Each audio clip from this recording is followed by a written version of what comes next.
Il sera question d'histoire. Française, Français, I have a dream. Je suis contre la peine de mort.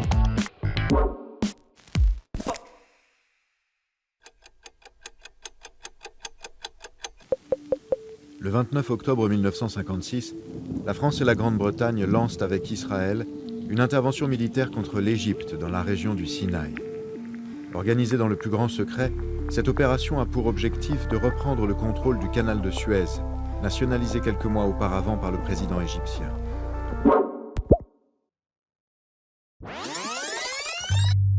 Ouvert en 1869, le canal de Suez relie la mer Méditerranée à la mer Rouge. Point de passage stratégique pour le transport du pétrole, il génère d'importantes recettes dont l'économie égyptienne ne bénéficie pourtant que très peu. C'est en effet à la Grande-Bretagne et à la France, actionnaire majoritaire de la Compagnie universelle du canal maritime de Suez, que revient l'essentiel de ces droits de péage. Mais le 26 juillet 1956, à Alexandrie, le président égyptien Gamal Abdel Nasser fait une annonce retentissante. Devant une foule survoltée, et dans un éclat de rire qui fait très vite le tour du monde, il déclare la nationalisation du canal de Suez. Avec les revenus du canal de Suez, Nasser souhaite financer la construction du barrage d'Assouan, un projet agricole onéreux pour lequel il avait sollicité l'aide des États-Unis et des Anglais qui lui ont tourné le dos. Après un siècle et demi de colonisation, le leader égyptien fait ainsi savoir au monde entier que l'Égypte peut se passer des puissances occidentales. Puis il se rapproche de l'URSS, une alliance qui inquiète la superpuissance américaine à l'heure où la guerre froide bat son plein.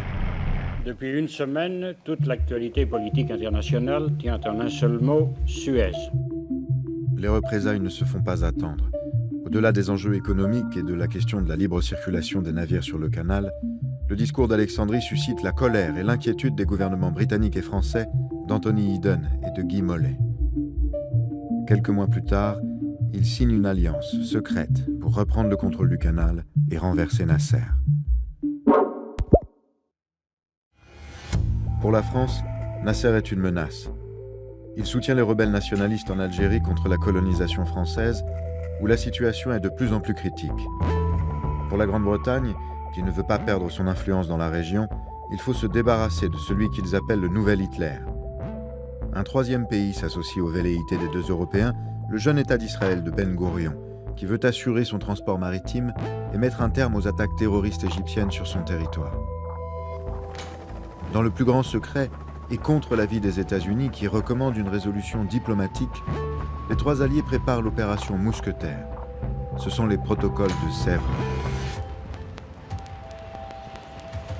Conformément au plan établi, l'armée israélienne intervient le 29 octobre et envahit la région du Sinaï, où se situe le canal. La France et la Grande-Bretagne, feignant la surprise, lancent alors un ultimatum aux belligérants les enjoignant à cesser les combats. Comme prévu, l'Égypte refuse. Le 31 octobre, prétextant une opération de maintien de la paix, le couple franco-britannique frappe à son tour. Le 5 novembre, leurs parachutistes sautent sur Port Saïd, à quelques kilomètres du canal. L'ONU condamne immédiatement l'opération et demande l'arrêt des combats.